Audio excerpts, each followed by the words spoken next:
नमस्ते दोस्तों, मैकटेक में आपका स्वागत है।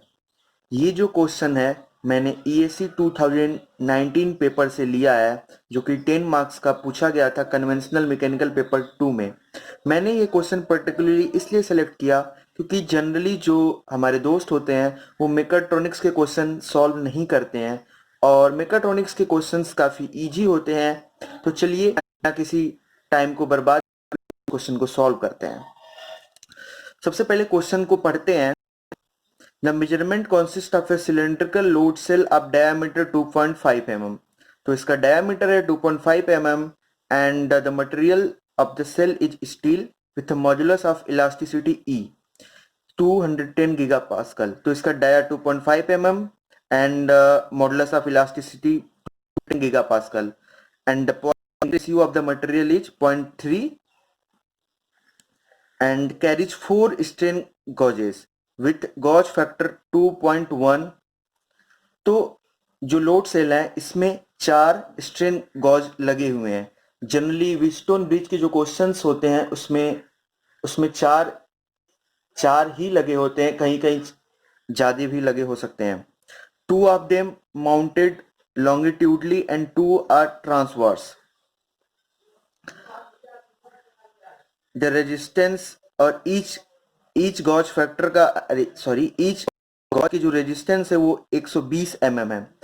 जो जो हैं ये सेंसिटिव होते हैं, इनके रेजिस्टेंस जो होते हैं सेंसिटिव होते हैं। अगर इसमें थोड़ा सा भी स्ट्रेन होता है तो इनके रेजिस्टेंस चेंज हो जाते हैं। The load cell is required to yield a voltage to a bridge of a strain gauges with a bias 10 volt। तो जो सप्लाइड वोल्टेज है वो 10 वोल्ट है और जो लोड सेल है वो जो लोड मैक्सिमम लोड जो अप्लाइड हुआ है वो -2500 न्यूटन है, जो कि एक कंप्रेसिव लोड है। तो हमें बताना क्या है, तो व्हीटस्टोन ब्रिज का आउटपुट वोल्टेज क्या होगा। सबसे पहले हम गिवन डेटा लिख लेंगे। Diameter 2.5 mm and modulus of elasticity 210 gigapascal and Poisson ratio is equal to 0.3, gauge factor 2.1 and resistance 120 m। ये R नॉट है, मतलब ये तब का रेजिस्टेंस है जब गॉज जो स्ट्रेन गॉज लगे हुए हैं उसमें कोई स्ट्रेन नहीं है तब। अब देखिए ये हमारा है कोई सिलेंड्रिकल लोड सेल। अब इसमें हमने फोर्स लगाया हुआ है, कंप्रेसिव लोड लगा हुआ है -2500 न्यूटन। तो from the Hooke's law we can say that stress जो इस लोड सेल में जनरेट होगा वो फोर्स बाई एरिया होगा, which is equal to -2500 divided by area and the diameter is 2.5 mm, then area is equal to pi by 4 into 2.5 square mm square,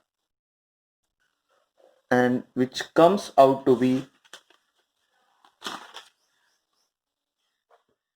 तो जो ये stress आता है वो -509.2958 मेगा पास्कल आता है। तो हम साथ ही साथ इस लोड सेल में स्ट्रेन कितना जनरेट होगा ये भी कैलकुलेट कर लेते हैं। तो स्ट्रेन इसमें दो तरीके के होंगे, एक तो लॉन्गिट्यूडनल और एक तो ट्रांसवर्स डायरेक्शन में। तो जो लॉन्गिट्यूडनल स्ट्रेन होगा वो होगा, from Hooke's law we can write that sigma equal to epsilon into E, and this is E for in longitudinal direction is -509.2958 into 2010 to power -3। ये लॉन्गिट्यूडनल डायरेक्शन में strain होगा। Similarly हम transverse direction में निकाल सकते हैं and we know that ET by EL equal to -mu. यहाँ से हमारा E ट्रांसवर्स आ जाएगा -mu into EL।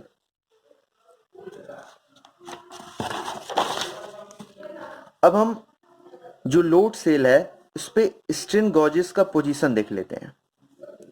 As per the questions, जो स्ट्रेन गॉजेस लगे हुए हैं दो लॉन्गिट्यूडनल डायरेक्शन में, एक जस्ट इसके नीचे होगा और दो ट्रांसवर्स डायरेक्शन में, जस्ट इसके नीचे भी पीछे भी ट्रांसवर्स डायरेक्शन में ऐसे ही लगा होगा। तो ये 2 + 2 4 हो गए, स्ट्रेन गॉजेस हो गए। अब प्रिंसिपल देखते हैं, ये व्हीटस्टोन ब्रिज प्रिंसिपल पे काम करता है।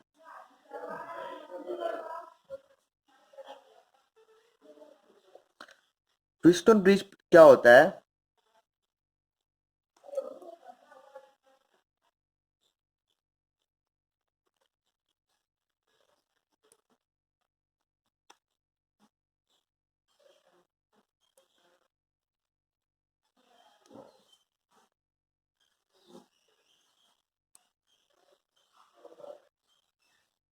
ये सप्लाई वोल्टेज हो गया 10 वोल्ट, और ये जो आउटपुट वोल्टेज होगा, एंड ये R1, R2, R3, R4। ये जो R1, R2, R3, R4 हैं, ये रेजिस्टेंस हैं स्ट्रेन गॉजेस के। अब क्योंकि ये जो रेजिस्टेंस है ये चेंज हो रहे हैं, तो जो आउटपुट वोल्टेज है वो भी चेंज होगा। अब ये रेजिस्टेंस क्यों चेंज हो रहे हैं? ये रेजिस्टेंस चेंज हो रहे हैं कि जो हमारा लोड सेल है हम इस पे फोर्स लगा रहे हैं। तो जैसे जैसे फोर्स लगाएंगे तो रेजिस्टेंस का इसका रेजिस्टेंस चेंज होगा, तो यहां से आउटपुट चेंज होगा। तो इस आउटपुट को देखते हुए हम ये फोर्स निकाल सकते हैं, या इस फोर्स से हम ये आउटपुट निकाल सकते हैं। तो जनरली होता क्या है कि हम ये आउटपुट निकालते हैं और इससे हमारे लोड सेल पे कितना फोर्स लग रहा है वो निकाल लेते हैं। तो चलिए देखते हैं कैसे करेंगे। अब लॉन्गिट्यूडनल जो स्ट्रेन गॉज है इसमें चेंज इन रेजिस्टेंस निकालते हैं। तो जो इनिशियल रेजिस्टेंस था वो जो सारों में 120 ओम था, क्योंकि अब हमने लोड अप्लाई कर दिया है, तो जो चेंज इन स्ट्रेन होगा वो कैसे निकालेंगे? गॉज फैक्टर इक्वल टू 2.1 दिया हुआ है, एंड गॉज फैक्टर क्या होता है? Delta R by R divided by strain. तो in longitudinal direction delta R equal to 2.1 into E L into R. Now, and if you put the value of strain in longitudinal and 2.1, you will get minus 0.611154 ohm. Similarly, in transverse direction, this is for longitudinal direction, and for transverse direction delta RT equal to delta RL equal to 0.183346 ohm. You can also get RT by just multiplying delta RL by mu. This comes from जो strain in longitudinal direction है, just यहीं पे हमें strain in transverse direction लिख देना होगा, जो कि EL equal to mu minus mu into ET है। क्वेश्चन के जो जो इस क्वेश्चन का थीम है, बेसिकली वो पार्ट सॉल्व करने जा रहे हैं। तो बेसिकली हमें पोजीशन ऑफ स्ट्रेन गॉजेस देखना है। तो जो ये व्हीटस्टोन ब्रिज है,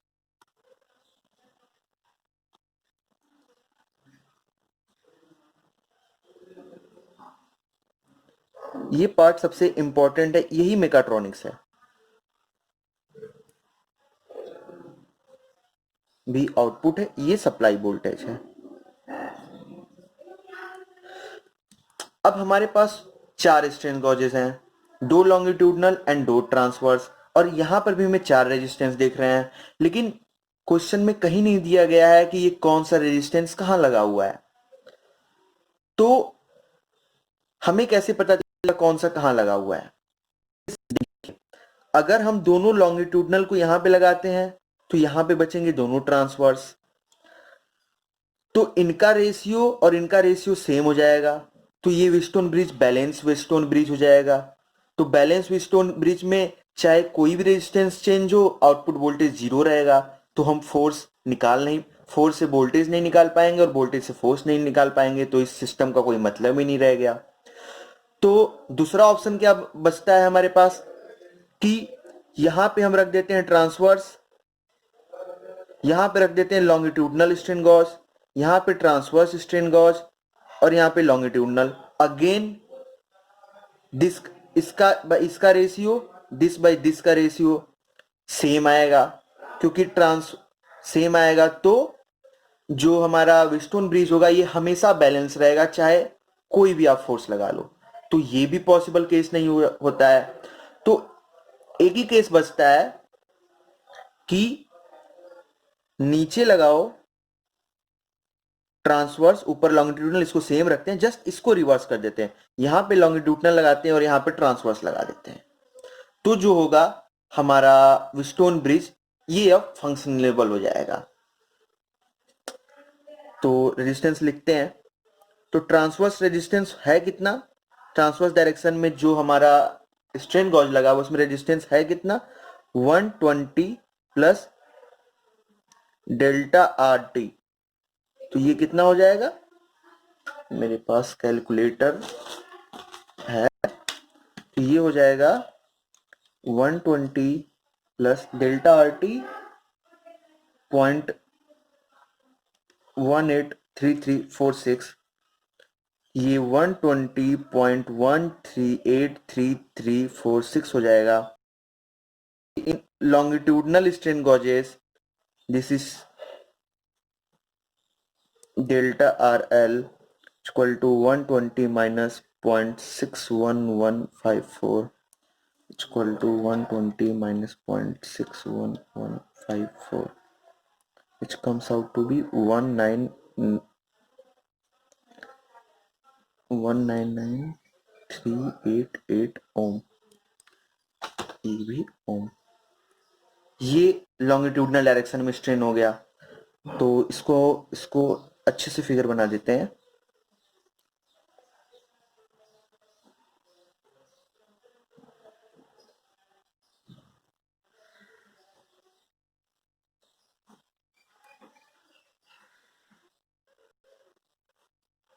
ये 10 वोल्ट है, हमें ये वी नॉट निकालना है, और ये हमारा ट्रांसवर्स डायरेक्शन का हो गया 120, इसको आर टी लिख देते हैं, आर टी, ये हो गया आर एल, ये हो गया आर एल और ये हो गया R T.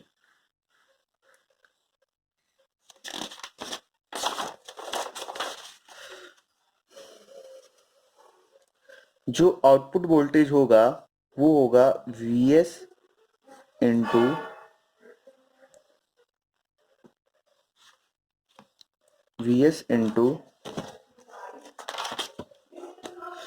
this Vs into this divided by summation of this minus this divided by summation of this, RT divided by RT plus RL minus RL divided by RT plus RL। इस फॉर्मूले में अगर किसी को problem है तो वो comment करके बताए, मैं इसका प्रूफ भी बता दूंगा।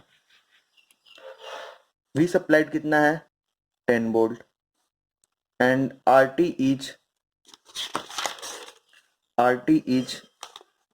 120.183346 divided by 120.183346 and RL is 119.388 minus 119.388 divided by 120.183346 plus 119,388,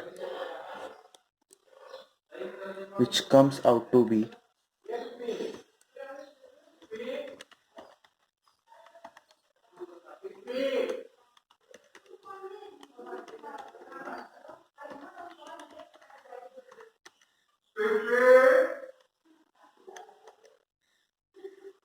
which comes out to be 0.033179 volt. जो आउटपुट वोल्टेज होगा वो इतना वोल्ट होगा।